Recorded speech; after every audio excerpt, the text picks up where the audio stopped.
everybody. I'm here with Kelly from Harder Than Life. Harder Than Life, right? That's it. Harder Than Life. Did you come up with that? Like, why Harder Than Life? What does that mean? Well, I do everything backwards in my life. I don't know why. I just begin with the end in mind. And I wrote a book instead of launching a podcast, doing the social media, and kind of getting my name out there. So I wrote a book during the pandemic. And we did a focus group with the publishing company, and we came up with Harder Than Life. That's really what the story is. And Nice. I think the next book will be called Easier Than Life, because if you follow my principles, life gets pretty easy. Nice. Was that your first book? It was my first book. It wasn't meant to be all this. It was during the pandemic, and we were in Michigan, and we shut down like you guys were here in California. And I just, I had to get things out of my head.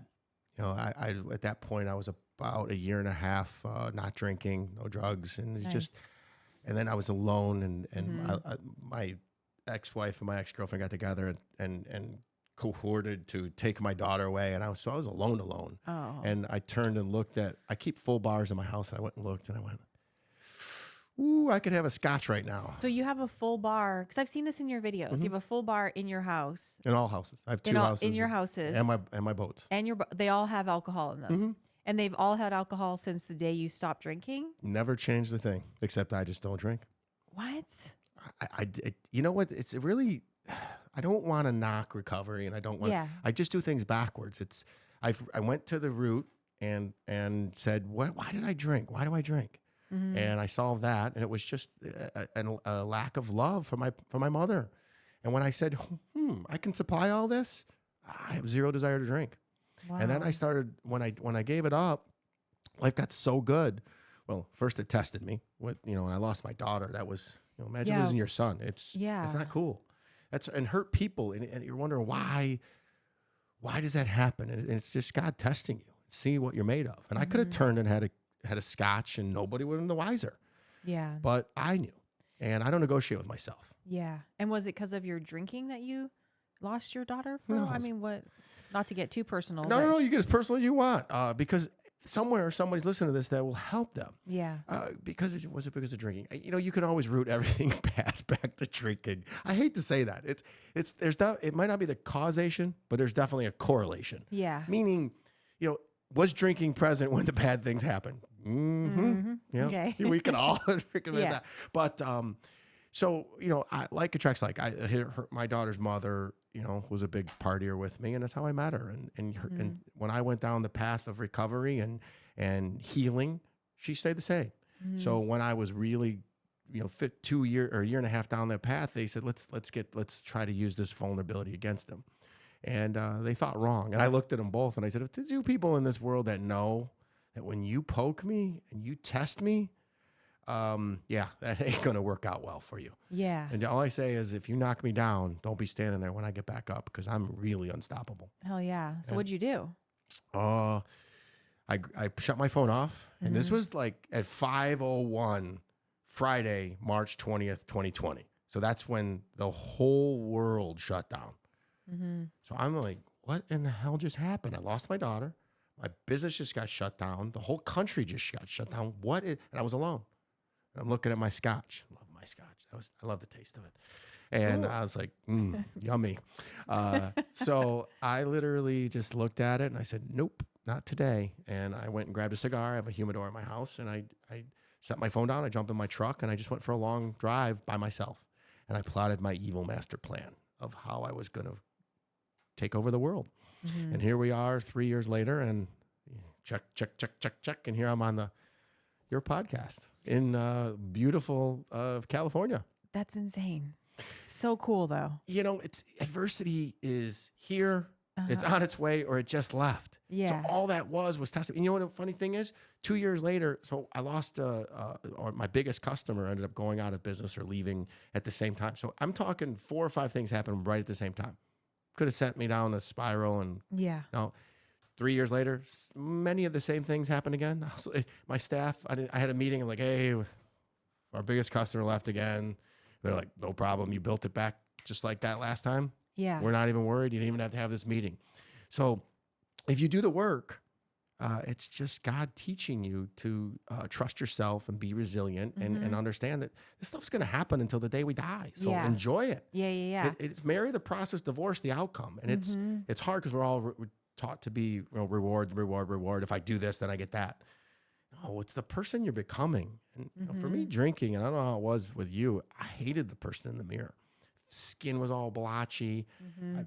I would lose my cars. I would reach into my pocket and I'd be out of money every morning. And it just got I was on this merry-go-round and I would just puke. Yeah. I wanted to get on the roller coaster. Yeah. And go up and down and have fun. Yeah. And how long were you partying for? Like your whole life up until you stopped? Literally, I figured you were going to ask this question. It was 29 years. I started drinking when I was 14 and I quit when I was 43. Dumb. I had a lot of fun. A lot of fun. I accomplished a lot in that time, but I don't remember half of it. And did you know that you had a drinking problem, or were you just in denial, or you just didn't care? You're like, I'm just having a good time. Jenny, I struggle with, did I have a problem? I don't know. I just quit. I didn't hit rock bottom. So, again, the correlation thing was, would everything bad happen in my life happen when I was drinking or around drinking? Yeah. But did I think I had a problem? Do I think I don't know. Yeah. I just quit. I just know that everything got better when I was done. I didn't hurt people too bad. After I'm now recovered and I look back and I just say, there was some collateral damage that we don't think, the people that love you really do suffer. I don't have a big family. I have my mother, my stepfather. I don't talk to them. I haven't talked to them in 20 plus years. I have a sister, an aunt, and an uncle. That's about it. So, who was I really hurting? Hurting myself. And that's how I rationalize it. We're amazing as humans how we justify our bullshit. And it's, well, you did this. Oh, I was drunk. Yeah. I was just laughing because this is the first time I've been to California. I've been here a million times. First time I've ever not drank when I'm here. And how was that? I was at this awesome club on Saturday night and just taking it all in, and it was a good time. I go out and I'm around drinkers, and people that drink think that we're judging them, and we're not. I just feel sorry for them because I've been there. Yeah, they think that's fun. I like getting up in the morning, working out, and doing something epic, and meeting amazing people like the people here. So have you always worked out, or has that been a thing, like a constant thing, or is that more after you stopped drinking? No, it's 30 years of working out. My stepfather was abusive, and so was my mother. And he was a big boy. And so I was really small as a kid. And they would literally, one time he drowned me in my mother's bathwater. I'm like, this son of a gun isn't going to do this to me. So I started lifting really, really heavy and started getting big because I wanted to call him out. And it kept going for years and years and years. It's nobody's going to put their hands on me ever again. And so it was a defense mechanism, and I like it because it opens a lot of doors. I mean, I walked into the I'm not going to say the name of the gym, but I walked into the gym this morning and they wouldn't let me in. And I'm like, really? You're not going to let me in? Like, look at me. Well, I didn't say that, but I was insinuating it. But I get so I do a lot of masterminds. The Harder Than Life brand goes, and it opens a lot of doors for me. But it's, if I'm going to be addicted to something, I'm going to be addicted to making my body better. And when I do this routine where I just, I think 90% of life can be conquered if you just go to the gym every day. Yeah. You look at you work out all the time. It's you're building, you feel good, you look good, and you do good. So I did work. That was how I justified my drinking, by the way. As long as I got up and went to the gym and went to work. Yeah. I was like, oh, it's not a problem. Yeah. And I didn't drink and drive. I had a driver. So that's amazing how we can talk ourselves into this. Oh, yeah. I mean, I was the same way. And that's what kept me sick for a long time is that, number one, I didn't hang out with drug addicts, right? And I had nice things. And I didn't look like a drug addict. You know what I mean? There was a point where obviously I got sloppy and all that. But yeah, it made it harder. It took me longer to get into recovery for those reasons, those justifications. Why did you drink? I drank because, I mostly used drugs. I drank like the last 3 or 4 years. And I drank because I had this amazing idea that if I drank, then I would stop taking all the pills. Oh, if I just start drinking, then I'll stop taking all these pills, right? And so, no, but I started using and drinking to numb out. trauma, to not have to deal with things in my life. But yeah, I mean, childhood trauma, started young too. I was like 12, 13 years old, drinking at 14, doing all that, not realizing, like we had talked about before, that I was numbing all the good and the bad. And so I just really didn't have like a baseline of what life should really look like, what love should look like, what feeling safe looks like all those things. Right. And so that just set me off.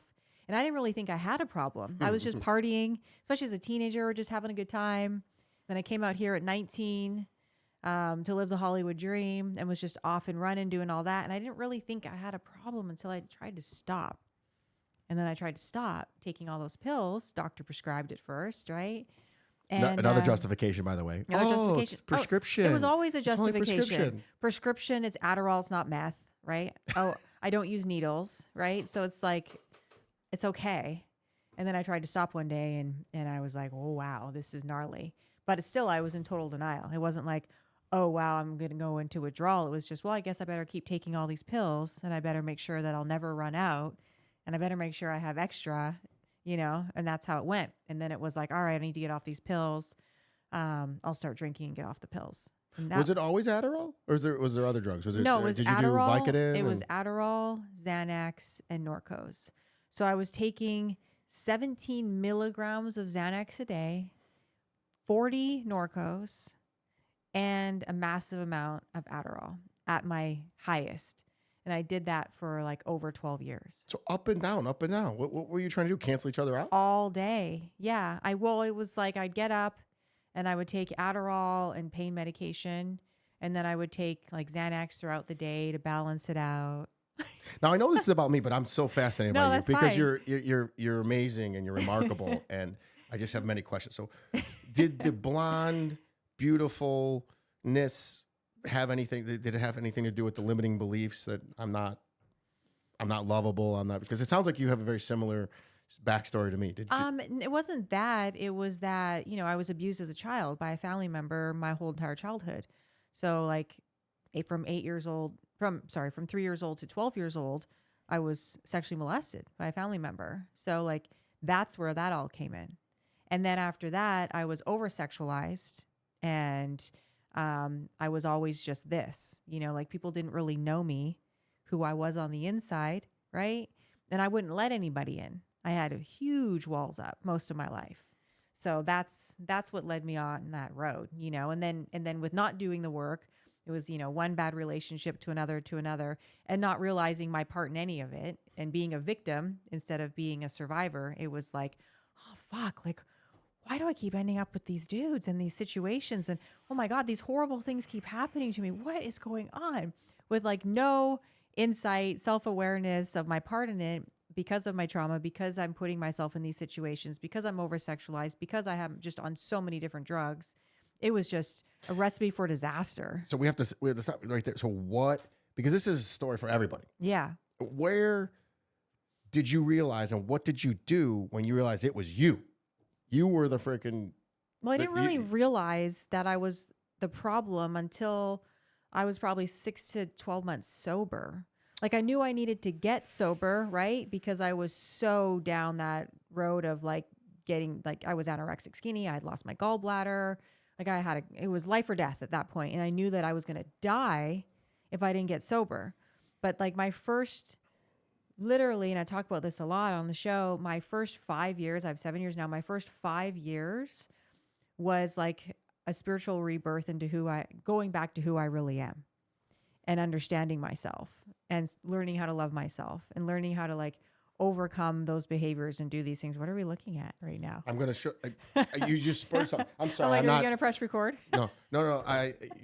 So I am all over the board. I take in more content than anybody. So I want to share something. We talk a lot, by the way, so I knew this was going to happen. He's like, just so you know, I'm just going to start asking you a bunch of questions. I'm like, that's totally fine. Sorry. I just am fascinated by people. No, and I love your stories can help so many people. It's this, you just did the harder than life. Yours is 10 times harder than mine. That this is It's sword not, fight or anything, and there's not yeah, a it's competition. not. But it's And we're going to get it's to yours too, it's a by the way. metaphor. It's okay. I'll come back again. It's a metaphor for life, and people need to understand that everybody has a story, Yeah. and everybody has trauma and wounds. Even the people that sit there saying, "No, I don't." Mm-hmm. You do. Oh, they do. Yeah. And if you're taking Adderall, because I know a million, your story, I know a million of you. I've dated a million of you. No offense. Actually, No one quite like me though. Let me be unique. you are pretty unique. Okay, thank you. You are pretty unique. So I want to tell you, people say There's not a million of me, right, Emily? catch flights. Not you are exactly blonde, beautiful, Adderall. There's a type here. There's definitely a type. Work it out. Yeah, we'd be them. So I wrote this on the plane. Let's see this. What are we pulling out? Are you going to read it? Yes, I'm going to read it. Okay, you're going to read it. Okay. So people, the unhealed women, they always say catch flights, not feelings, instead of leaning into their life. I mean, we know the whole story. So I get on an airplane and I am all in my feels. And then I read, I meditate, and I take in podcasts. I'm just constantly feeding my mind. I'm a learn it all. I'm addicted to learning. So I wrote here, you just said this. This is how freaking aligned we are. Siegel, you've never been this person before. This is uncharted waters for you. Be patient with yourself. Feel your feels. It's your first time ever being healed. Vibe fucking high. I swear. You can swear. I know. I still struggle with it. And magnetize everything meant for you. I love that. So that's exactly what you said. Boom. And it's, people want to get sober and want to stop, and then they think immediately things are going to get better. No. It actually gets worse. It gets harder until it gets better because you have to do the work, and the work takes a long time, but it's so worth it. But you have to be patient and gentle on yourself through that process. I say this all the time. How good can you handle life? Yeah. Because most people don't have the contrast. Oh, I don't have first thing you tell somebody when you don't drink. Oh, why? What, something happened? And then, oh, I don't have a problem. I don't remember asking you if you had a friggin' problem because I don't care. This isn't about you. Yeah. The first time in my life, I like being selfish. I put me first. I put my sobriety and my choices first because I want to freaking live. This is my life. Yeah. And people say we only die once. No. We only live once. We live. I'm sorry. Let me rephrase that. The people say we only live once. You only die once. You live every day. Yeah, you do. So why in the hell am I going to numb out and not be present? Yeah. And last time I was here in LA, I partied with Suge Knight. I was out drinking at Janet Jackson's birthday party. I don't remember shit. I just remember saying to Suge, dude, you're being a jerk.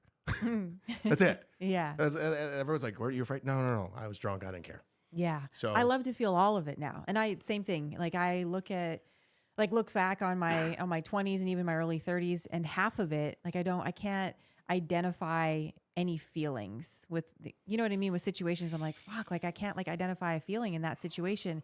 And now I feel it all, the good and the bad. I need to feel it all because even if you're uncomfortable, that's how you grow. You know, we have to put ourselves in those situations. well, feeling is healing. Yeah. We it have is. to. We have to. And a lot of times, all I do is I just journal on it. What are you feeling right now? That was me being I have this weird feeling of gratitude and anxiety feel very similar to me. I think I'm feeling anxious, and it's just I've never been so grateful in my life. Yeah. It's gratitude. It's so close a feeling for me. Absolutely. I don't have. What do I have to be anxious about? Yeah, I do the same thing. I'll really feel how my body's feeling and reacting to situations. And then I know, okay, is this real? You know, is this a good feeling? Is this a feeling to like lean into? What is it exactly? You know? So 9 years of being sexually molested. I mean, that's you need a lifetime to recover from that. You're Wonder Woman. Do you sit back and give yourself kudos about how far you've come? I do. Yeah, absolutely. You know, I've come a really far way. That's for sure. And it's interesting because it's the first time in my life that, and I'd say these last like 2 years, where I finally feel like safe and content. That's what you said that made me read my text. Yeah. It was, this is the first time in my life that I feel content. I'm going to steal your word. That's why I am the happiest. I'm the most calmest. And people say, oh, I'm always healing. I don't know. I'm pretty freaking healed. Yeah. I don't have those worthless unlimited or limiting beliefs. I don't have the feeling of not feeling love. I have everything I need. I can supply myself. Absolutely. I don't need you to love me. I don't need you to Yeah. like me. I don't even care if you like me. Yeah. It's none of my business what you think of me. That's what I say that all the time. So, but I know that if I show up as my true, genuine, authentic self, which is all I know, most people do like me. Yeah. And the people that don't, I want to hug them because they're probably the people that need me most. Yeah. And the ones that see you, your true self, usually you're helping them in one way or another too. Because when we're able to be vulnerable like that and be our true selves, people are like, wow, I can so relate to that. Before we're just got this mask on and we're just moving further and further away from people instead of, looking at the similarities and being able to connect. So I realized I was in Florida over it's almost a year now, and I was reading Brene Brown's Atlas of the Heart. She's fabulous. She's my favorite. Oh, love her. Love her. Have you seen her in person? No, I want to go keep, so bad. I keep messaging her nonstop because I'm going to get her on my podcast. So You're just if you want tenacious. to, dude, I won't stop. That's a problem of mine. I'm stubborn as the day is long. If you ever want to go, let's go together. I'll go with you. 100% want to go. Because then I'll make a fuss and try and figure out how to meet her. I want to go so bad. She's my favorite. So I was reading her book and it talked about fitting in versus belonging. And I was sitting in my pool smoking a cigar in Florida, and I started bursting out in tears. And I realized right then and there why I drank. It was to fit in, because I belong here, and I would bring myself here to fit in. Yeah. And what I learned after, what am I coming up on? I'm coming up on 5 years of not drinking. I realized that I'm not here to fit in. Yeah. I'm here to blaze a path. Hell yeah. And turns out that what the person I was trying to fit in and become, I already am. And I used to drink to be fun and crazy and obnoxious and do whatever I want. I do that now. Yeah. And now I know I'm not hurting anybody's feelings because I would do and say things that were funny at the time at the expense of others. Now I do it at the expense of me, or push the envelope with the boundaries of the system. And I'm just as crazy, and I don't have any regret the next day. I don't have to apologize to anybody. And so we either drink to feel something or not to feel something. I wanted to feel something, and now I create that feeling without drinking. Most people don't understand the contrast. So, if you've never not drank for an extended amount of time, how do you know what not drinking feels like? Yeah. And I always tell people, I don't have a problem. Well, how long? What's the longest you've gone without it? Like I said, it took 1.5 years for it to sink in for me. Now it's 4.5 years before I finally just said to you on the plane ride here, I'm content with myself. Yeah. That means up until about 6 weeks ago, I was freaking battling life. Do I feel like drinking? No. I know for a fact I'll never drink again. It's just there's no reason to. I'm vibrating up here. I used to be down here, and I would drink to get to 0.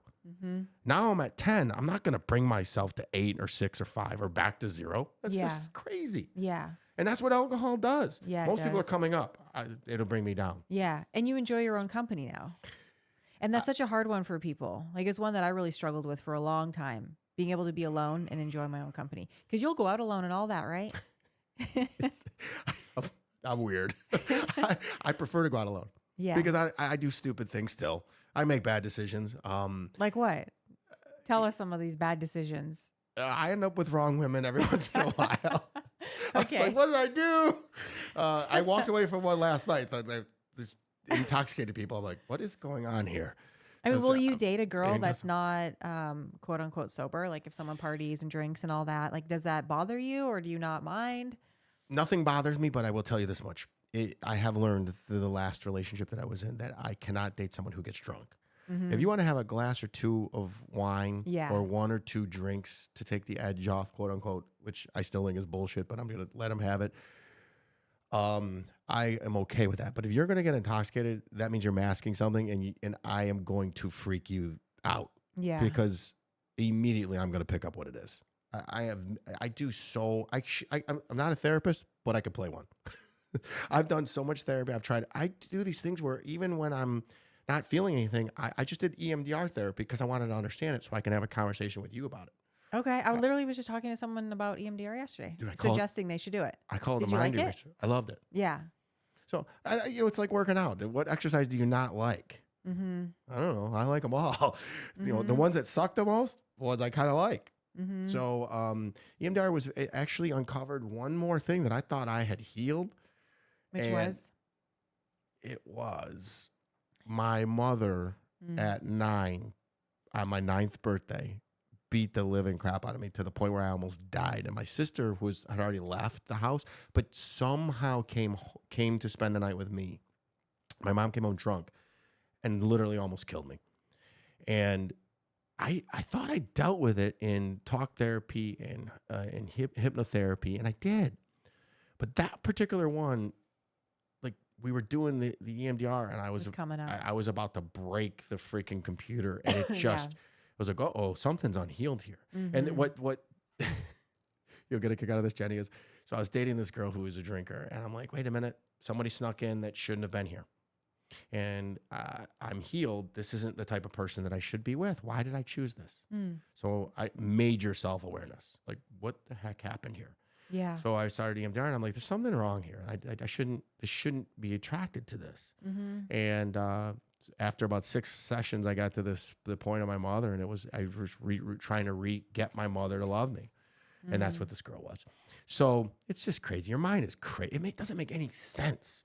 Yeah. But if you can be self-aware of it, you can stop key. sabotaging and trying to make things work. And boy, it took me 2 sessions, but I fixed it. And then I ended up blocking her, and life got better. Nice. And I felt childish to block somebody because I can communicate, but she just wouldn't go away. And I There's felt nothing wrong with that. I felt bad. Firm boundaries. What the therapist said to me, she says, well, she's acting like a kid, so treat her like a kid. Mm-hmm. And I feel bad because I can see that she's hurting. Yeah. And there's issues there, but this is where I'm being selfish, and self-care is not selfish.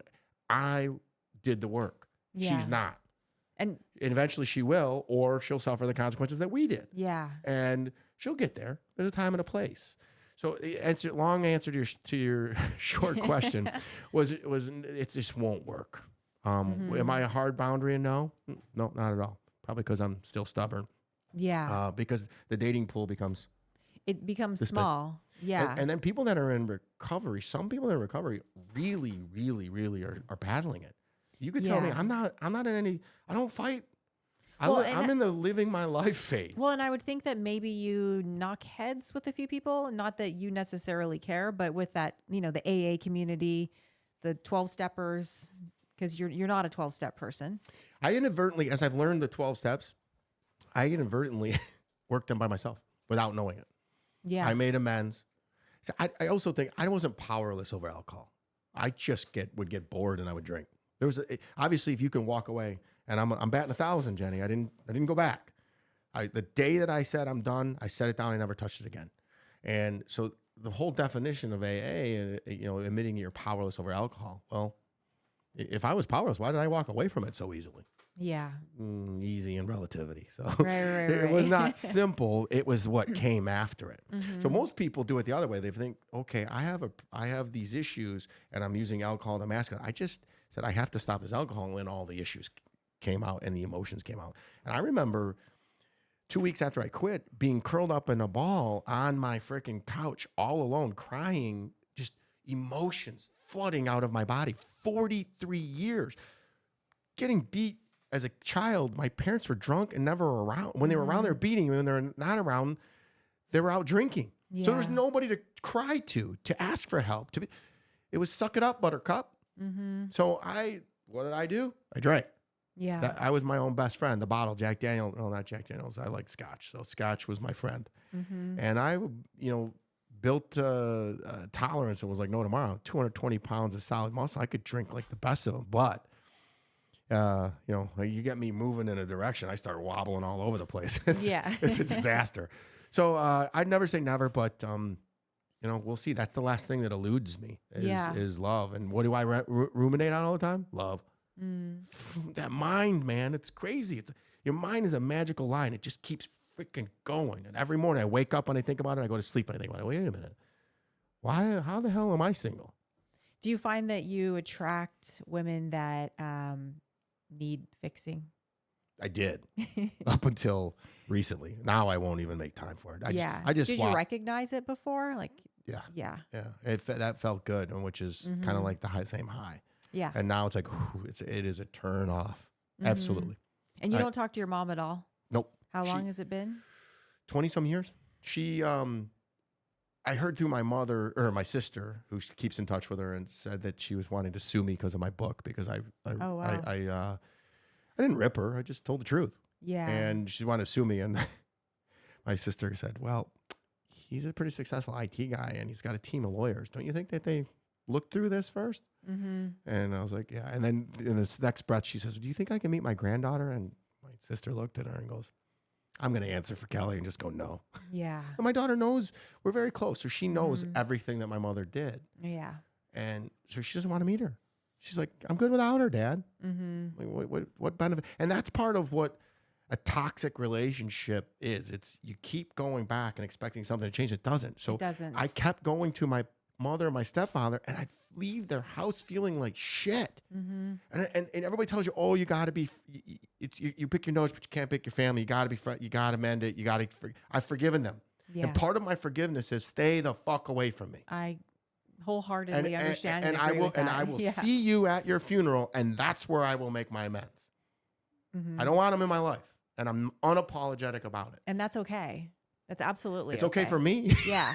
Because you don't carry around that hate and anger anymore, right? Listen, I will give them props though, man. They did teach me some very good lessons. My stepfather used to say, I do my best work hungover. So I built a successful IT business drunk. Imagine what I could have did sober, doing it right now. Yeah. And he taught me to be cool. I was thinking about him yesterday when I was driving here, and cars are spinning out.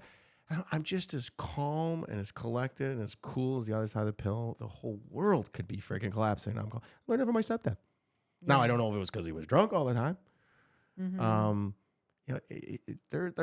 They taught me how to be tenacious and just never. And part of it was negative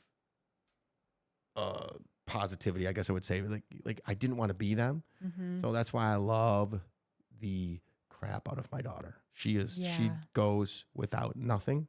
Aw. She is spoiled. But she's loved, and she will never go a day and not know that she's loved. That's the same as my son too. I know we've talked about this. That's why you found me, because like attracts like. Yeah. And now here we are. You somehow got me from the other side of the country. And there are no coincidences. I put it in my book that I sent you. It's just there are no coincidences. Mm-hmm. There's a reason why I'm here. We'll figure it out. Maybe we'll do something epic. But I just want to make sure people understand that it's no way to go through life being drunk and drugged. It's not. But your story is so similar to a lot of women, and it starts off at a young age, lighter. And I just coached a kid yesterday, 22 years old. He's like, I quit drinking because of you. And he's like, I didn't have a problem, but I just see you inspire me. And I said, it wasn't even an issue at 22 for me, but at 32, it was an issue. And at 42, it was a very big issue. So I said, you're wise to start now. And those are the best texts to get anyways. When people say to you, I get 1 to 5 a day that says, when I first started following you, I hated you. And now I love you because you were speaking to. So if something triggers you, it's like the spotlights, and we're talking about Alfred here. The Batman spotlight. Like there's your sign of what you have to work on. So if something pisses you off, there's something there. Pay attention to it. So the purposeful work that you're doing now, so that all started when you stopped drinking. Did you even know you were going to go down this road? Like, how did all this become? Because you are just all about it. You like Recover Out Loud. You're like me. You're out there. You're trying to help people. You're on social media. You've written a book. You have your own podcast. Like, how did it all just happen one at a time? Like, how did it all come to be? I always say I'm Jewish, so I say I'm the chosen one. Jesus was a Jew. So something is in alignment with me all the time. There is somebody that has kept me alive. I have been run over. I've been shot at. I've been stabbed. You name it. It's happened to me. And it was just God saying, dude, get your shit together. And, I just would ignore it and ignore it and ignore it. And then everything ends up working out for me. I told you before we turned on the microphone, I said, everything always works out for me. So I don't even sweat it anymore. So no, the answer is no. I did not plan any of this stuff. I didn't even know how I run an IT company. I am just very, very good at sales. I read people really, really well, and I never, ever stop. I literally, it works against me. I'm stubborn, man. I always tell people I lose more deals than most people are involved in because everywhere I go, I'm shaking hands and kissing babies and talking. One of the guys I met at the restaurant last night, I'm in Huntington Beach, California. I live in Detroit, Michigan, and this guy follows me. He's like, "Hey, Wow, what's that's your Instagram?" crazy. He put there, I'm already following you. So, Yeah. what we did is, again, the book was just to get the thoughts out of my head during the pandemic. You're always thinking, huh? And I just, Yeah. dude, Does it ever shut off? it does now. Yeah. It does now. In the last 6 weeks, and it's funny how I got rid of the last few toxins in my life. They happen to be people, and life just slowed way down and calmed way down. And I'm sleeping better. I have a crazy routine. We've talked about it. I wake up 4:15. I'm doing high fives in the mirror, gratitude, journaling, meditation, gym, and that's all before 5 a.m. And then I go hit the gym. I'm listening to a podcast at the gym to better my mind. I come back. I make my daughter breakfast. I shower, and we take her to school, and I go to the office. And rinse, repeat every single day. I read crazily. I read a book a week. Yeah. When did that start? During the pandemic, I had all that time on my hands. Most people were day drinking. It wasn't an option for me. So I ordered a home gym. I was running around my neighborhood, listening to podcasts and reading. I always been a reader, but when I was big into my partying, it was just all about where's the next party? Yeah. And the energy that goes into that, it's insane. I did a reel about this where it's funny. When I was hugging you, I was looking for the bar. I was like, what's going on? So when I hugged you out in the parking lot, I just had a flashback, like, looking around, like, hey, what's next? You're always looking for the next biggest thing. And now I'm just here and enjoying it. And that's what life's about. So again, to answer the question, life just happens. You take one step and then you reevaluate, like another step and reevaluate. And I knew that I've always been passionate about charity. So everything for the Harder Than Life, after it pays for itself, will be donated to charity. I have 2 children charities and a recovery charity that we're gonna donate to. And the goal this year is to donate $150,000. We're woefully behind, but I'm a closer, so we will get there. And the whole. I think people really need to hear that though, because you do a lot of work, and a lot of people probably think it's for profit. And it's not. It's Jenny. I don't listen. I have a great life. The IT business has been wonderful. National Technology Management, and I have an amazing staff that just kind of came out of nowhere. The lady that runs my company is sober, and she came out of the clear blue sky. That's what I'm telling you. Life happens for me. Her resume got emailed to me just before all the stuff hit the fan, and I'm like, I don't even know why, but something's telling me to hire you. I didn't even open position. Now she runs the company and lets me go run off and be on your podcast. And she supports it. My whole staff supports it. And when we write the big checks, we want to do $50,000 a piece to each charity. We write the big check. We're going to take the family. That's one of my core values. My staff is my family. I love that. Because they're supporting me. Yeah. I pop in and I do my thing. I'm still the leader. I still own it. But I share everything with them. It's funny when you don't drink, you don't have very big expenses. Right. I It don't. changes. It totally does. I have 2 houses, 2 cars, 2 boats, 2 motorcycles. I don't need anything else. I don't need a jet. I got Delta. They're great to me. Excuse me. So I don't need it. I don't require anything more. So if I made another $1 million, what am I going to do with it? I'm going to donate it. I'll probably donate $2 million. Yeah. I don't. You like to travel? I'm having fun with it. I am. I've had a blast out here. Even though there's been an earthquake, a hurricane, it's a tropical storm. I'm waiting for something else to come. But it's funny. I was at this mastermind the other night, and I met this guy who's really, really, really religious. And he said, I want you to do something for me tonight and ask God to show himself. And I said, God, if you're real, show me something. And I'm going to be a little stingy. Make sure that all this stuff, all this natural disasters is okay, and I get to be on Jenny's podcast, and I get home safe. And what happened? I drove. Everything was perfect. And here I am. Yeah. So I would tell you that there is a God, and he's looking out for me. Absolutely. And I appreciate him very much. Yeah. Do you believe in manifesting? I mean, is that a thing that you do in your life? I do, but I still don't understand how it works. I get it. everybody's read The Secret or heard The Secret. Yeah. So, but The Secret is baloney if you don't do the action. So I kind of always did the action, but never manifested it and never wished for it, so to speak, never put it out there. I was Yeah. always one of those, if you say it, it won't become, Yeah. because I thought it's just, And I mean, it could be God, like what you're talking about, like things always seem to work out. I feel the same way. And I credit a lot of it to manifesting. And for me, it's just the daily practice of aligning and things coming into my life that I want to come into my life for the right reasons, for positive reasons, to create change, to create awareness, to help others. Like since I got sober, I get up every day with that grateful mindset and that mindset of I'm going to manifest the best day of my life every day until the day I die now. well, it shows on And- social media. It does. The only thing I try to show the bad days too. Oh, for sure. And it's so funny because I have such a loyal following and I love every one of them. And I call them my flock of seagulls. So they're all like, oh, you can be okay. And I'm like, no, guys, I'm showing you that not every day is great. Yeah. I'm doing that for you because that's the genuine and authentic self. Listen, there Yes. are days I wake up and I don't feel like getting it. Yeah, and that's what I was going to ask you. Like, what do you do on those bad days, the days you don't feel great? Well, you learned a red eye today, so I get my red eye.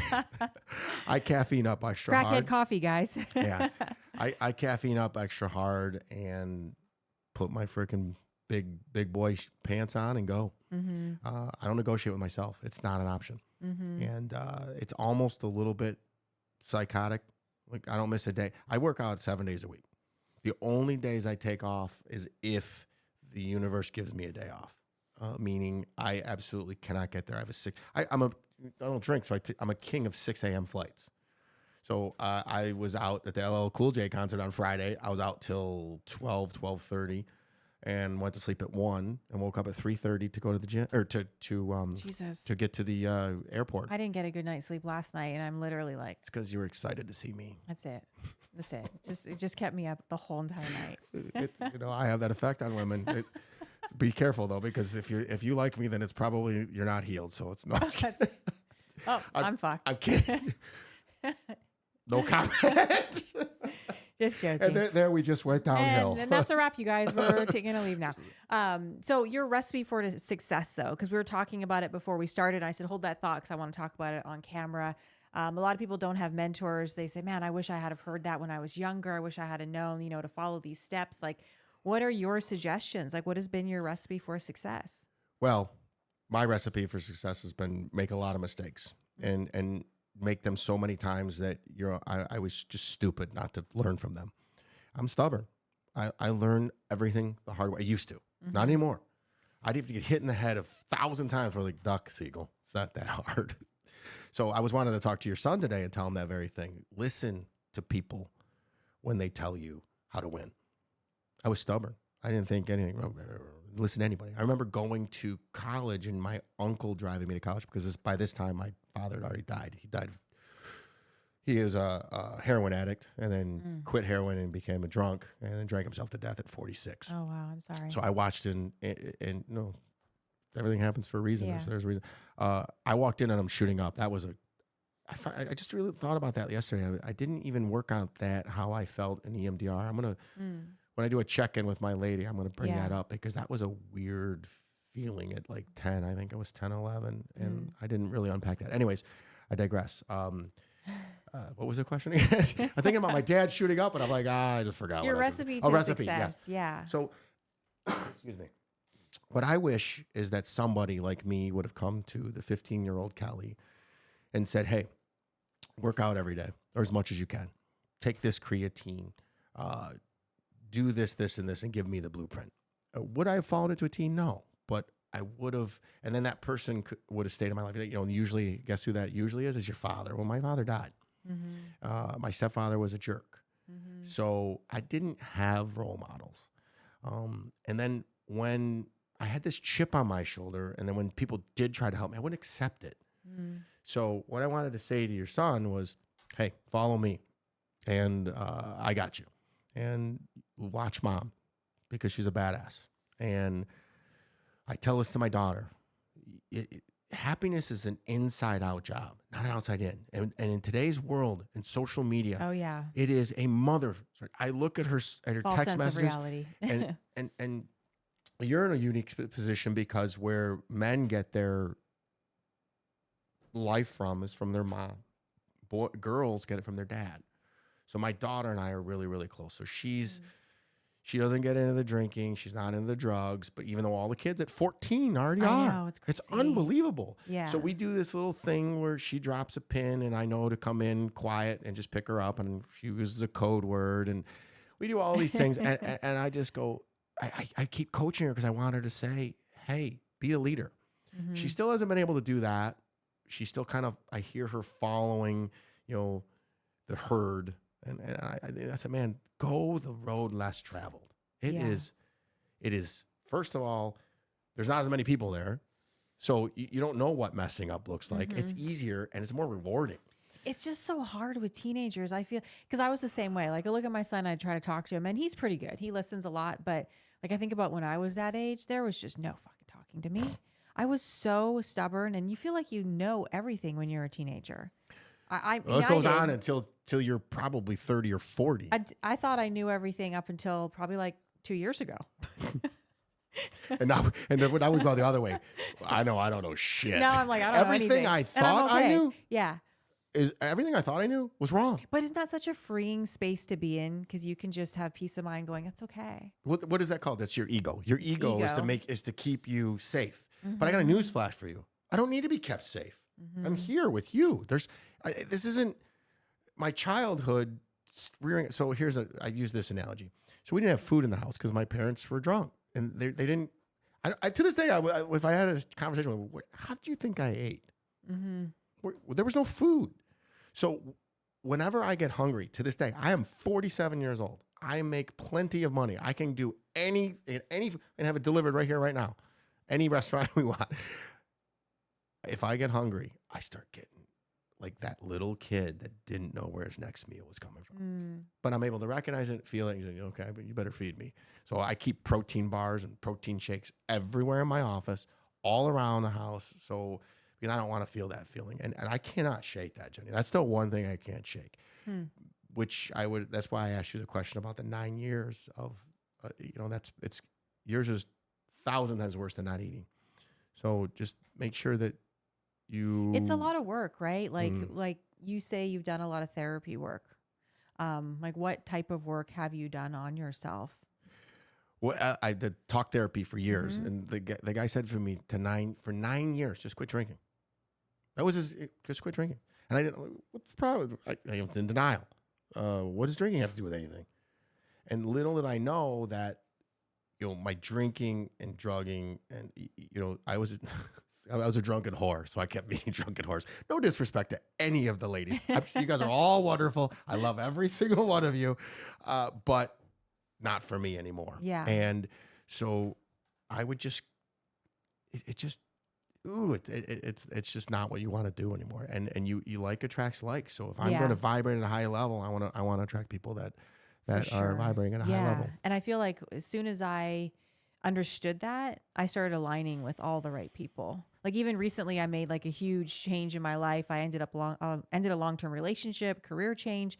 And I was in so much fear over making that decision for so long, even though I knew it needed to be made. But as soon as I did it, it's like all the doors opened and the right people started coming into my life. Let's talk about that. The second that you're struggling with that, that's the sign that you have to make it. You know the answer. Somebody said to me last night, it was the drunk girl from last night.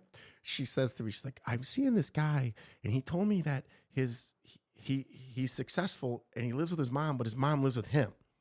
She goes, I don't know what to believe. I go, yes, you do. Yeah. He lives with his mom. His mom does not live with him. Yeah. So it's always the obvious answer and we just justify it. And then that was about when I was like, check, please, let me get out of here. Yeah. It's so true though. Oh my God. Life changes when you decide to make those changes. I haven't got to the point where I'm magnetizing everything yet. I don't know if it's a Detroit thing. I don't know if it's still in my head thing, but I've kind of surrendered even more and said, you know what? I'm just going to do my thing. Yeah. And whatever happens, happens. Yeah. And, I'm not worried about it anymore. Mm-hmm. And I don't want to say worried. I'm thinking about it less and less and less. But what I know I don't want to do is I don't want to attract anybody that I got to heal. Yeah. It ain't going to happen anymore. Mm-hmm. The moment I see, and I have a dead giveaway, and I don't know if you have these. The second that they don't keep promises to themselves, not to me, to themselves. Yeah.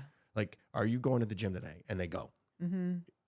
If you can't keep a promise to yourself, you're not going to keep a promise to anything. You have no boundaries. Absolutely. You have no standards. Yeah. Forget it. So if the number one thing I would say to your son too is keep the promises to yourself, because you're going to build that muscle in your brain that'll make you overcome anything. Because life is tough, man. Life is tough. It's going to happen Yeah. no matter what. Even if you grew up with a rosy childhood and everything was perfect, life is going to beat you down. Yeah, it is. So you have to develop that resiliency in your mind. And that's where the harder than life stuff came from. Yeah, exactly. Now, I think that both of us could have had a little easier childhood. Yeah, that would have been nice a little bit. But we wouldn't be right here right now if we hadn't have gone through what we went through. That's the popular saying. It's true, though. It's true. Who knows? Who's true? Yeah, well, who knows? I'm happy to be here. So you have a podcast.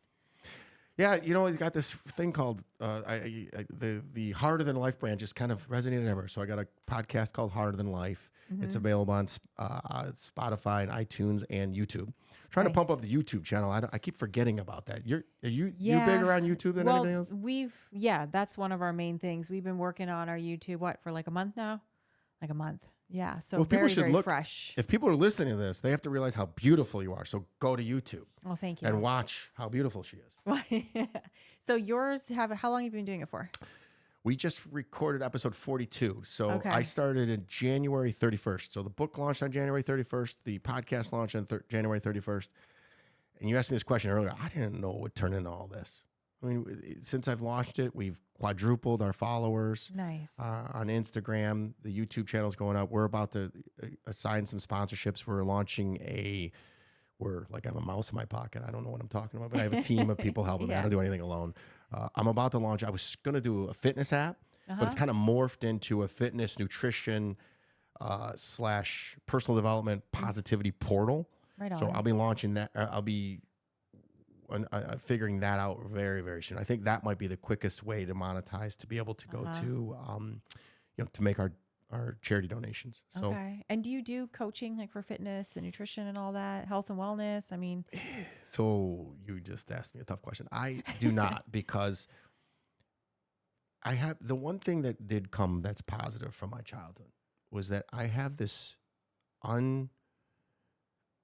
uncontrollable desire to win. I wake up in the morning and my feet hit the ground and it is go time. I don't have to manage, even on the days I don't feel good. I just, winning is more fun than fun is fun to me. And I just want to help and win. And I cannot teach that. I have this tenacity about me that just, I'm going to bring it. I'm going to scorch earth and I'm coming, man. So I can't teach that. So if I'm going to coach somebody and there's no results, because this is a results-based world, we have got to, if I coach somebody and they're not getting better, I'd give them their money back. And unfortunately, most people don't. Yeah. Most people don't want to live this life. It's and the they fall familiar. off. It's the familiar misery. Yeah. I got a newsflash for you. The uncomfortable love and happiness is great. Go straight. I say, face your fears, live your dreams. Go straight through that shit, and you will get better, and life will get uncontrollably happy. But oh no, let me just keep drinking. Let me keep doing the same old thing, expecting something different. And then the worst part about it is you don't do the same old thing if you're drinking and doing drugs. It takes more to get the same result. Yeah. So, we're going to keep grinding. So I don't do coaching, but I think eventually I'll probably do some high-level executive coaching where we charge a lot of money and we just provide the blueprint for CEOs to get healthy. Most people think that if you're successful in business, you're going to be successful at home. It's really the other way. If you're successful at home and in your mind, you'll be a successful businessman or a businesswoman. Sorry. And if the other way were true, then you wouldn't have celebrities killing themselves. Yeah. So that's true. And I want to talk about that because I have a podcast guest coming on this week who I've started this book, and the first 2 chapters talk about suicide. You can fix anything but dead. And I understand how suicide works, and that if you're contemplating it, that you think that's the only freaking option. And I'm here to say that it's not. Mm-hmm. Because if you're here on this earth, you matter. And there's a reason you're here. Yeah. So reach out to somebody. And this is my disclaimer. Reach out to somebody, Jenny, me, anybody, and they will help you. And don't go down that path. And sorry to digress, but I'm just thinking about that. No, yeah, that's because great. that's what happens when you're drinking and doing drugs. You think your life is worthless, and it's not. And you feel like you're all alone. No one's gonna be able to relate. You know, I have it worse than others. I mean, that was my thing. No one's gonna understand. And then when I got sober at first, I was like, you know, these people aren't like me, and I'm still all alone. You know what I mean? It took a while to realize, like, okay, I need to open up. I need to talk to somebody. I need to surrender to this process. We talked about Brene Brown, yeah, vulnerability, girl. vulnerability. I tell you, vulnerability. This is another thing. Vulnerability is the T. There was the cross in the road, the fork in the road. If you're vulnerable, if I say to you something tremendously vulnerable, and you use it against me, that's the best thing in the world. I know that you're not going to be in my life. Yeah. And following through on that creates space for the people that need to be in my life. So when I say that with something vulnerable and you gravitate to me, then we have something to build on. Yeah. My business has gotten tremendously, my national technology management IT business has gotten tremendously successful from being vulnerable. We have conversations that some of my guys, and they're computer geeks, they look at me and they go, I've never had a conversation like this at work. And we bring them closer. Yeah. And that's where the family comes in. Because I genuinely care about their mental well-being more than I do what they're doing for national technology management. Because what I said earlier, if their mind is right, they'll be better employees. They'll be happier people. They'll be better fathers, better mothers, better citizens. And so, yeah, I remember having holiday parties for my company years ago, and I was drinking, and I'm like, I don't even want to be around these people. Because I didn't want to be around myself. Yeah. Absolutely. So now it's like, whoa, let's get together. And most people, I think there's only 1 or 2 people that still drink in my company. Really? I like slowly but surely just being one by one. Just every day. I get a message a day. I've quit drinking, and I'm telling you, I get from the vitriol or like, you're stupid and who were you partying with and you're a loser and you need it. Like, keep justifying it. Yeah. Now it's all the steroid stuff. And I was like, yeah. It's always going to be something. I get it too. I had one last night, and I actually had to block this person because, we need to talk about this today, you guys, because I put my personal number out, right? And so I'm fielding a lot of like weirdos that are hitting me up. And Did you thinking about that when I hit you up? No, that's a little different. So actually, just if we put you hit me up. I did hit you up. Yeah. So I was the weirdo. It's okay. Come on anytime. It's honey. okay. But these guys will hit me up because they just want to chat with me, and they're drunk and they're high, and then they get upset if I don't want to carry on this conversation. So, like last night, for example, somebody hit me up and said, I'm really struggling right now. And I said, well, what's your name? And they wouldn't give me their name. And when it's a guy, depending on how the conversation goes, I'll usually pass it on to like an admission person or a strong person in recovery, depending on what they're looking for. That's a male, right? So it can be appropriate. And this person just wasn't having it. And it was just, you're a fucking fraud and this big long thing. And I ended up, I said something very nice to the listen. I'm going to say it one more time. I'm sorry that you're struggling. If you need resources, let me provide those for you. But I'm not just here as a chick to chat with when you're high and drunk. And I ended up having to block this person because they just kept going on. But even with all of those and then people coming on, just haters, there's all the good. Like there was a lady that reached out this weekend. I do this morning, I call it Hope and Gratitudes, where I have a list of people that ask to be on it. And I send them out a positive message in the morning. I say good morning. And I've been doing it for probably a month now. And consistently, every morning consistently, that little voice in my head goes, I wonder if like people are actually reading this. Is it working? I'm like, of course it's working. Just keep doing it. And a lady reached out to me this weekend. I screenshot it. I saved it. And she said, you've been sending me this message every day for a month, and I'm finally ready to get help. And it was a 65-year-old woman, lives locally, has grandbabies, drinks and takes Norco. And she's just like, I can't do this anymore. I need help. It's like, okay, for the 100 haters, getting that one positive message where you're truly helping somebody or planting that seed, it's all worth it. So bring it on, because like you said at the beginning when we first started talking, what you think of me is none of my business, and all that other stuff doesn't matter. You know, it's the good stuff that happens, and it will always come. You're remarkable. Thanks. You do what I do, and I give everybody the chance.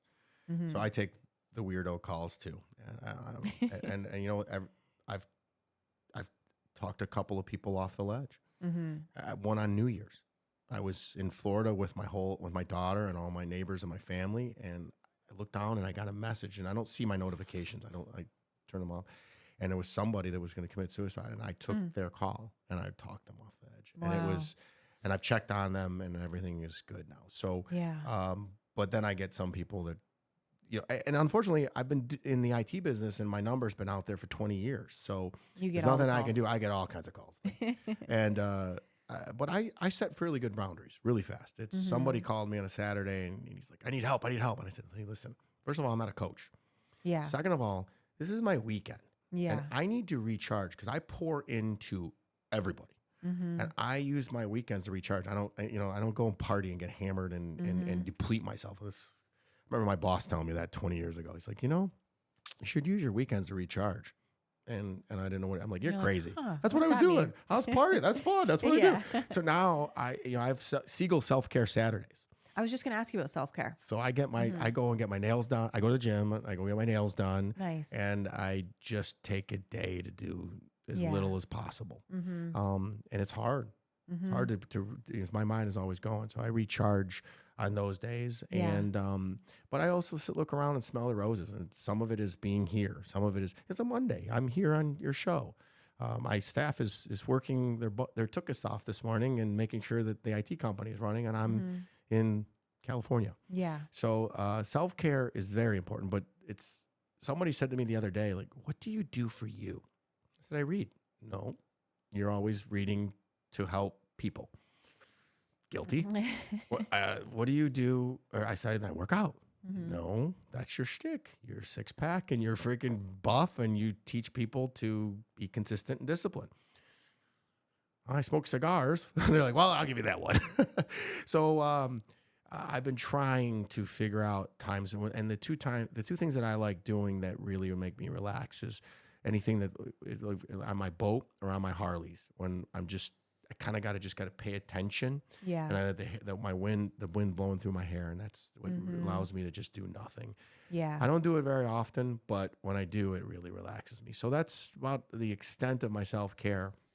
And then when we write those checks to charity, that's going to be the big. Oh, I hate to keep going back to, if thens and when I get here, I'll feel fulfilled or be happy. But we are in a results-based world, so I have to have a goal. Yeah. And my It's good goal to is have goals. much bigger than that for next year. So Yeah. I'm even going to change this one. My staff always says, could you just wait and smell the roses until you're on to the next one? I'm like, oh, no, because I expect to win. Yeah. I expect it. I don't hope. I'm not manifesting it. I'm going to do the work. Well, and that's it's what going winners to do. happen. Yeah. And you're a winner. Well, Yeah. takes one to know one. Oh, thanks.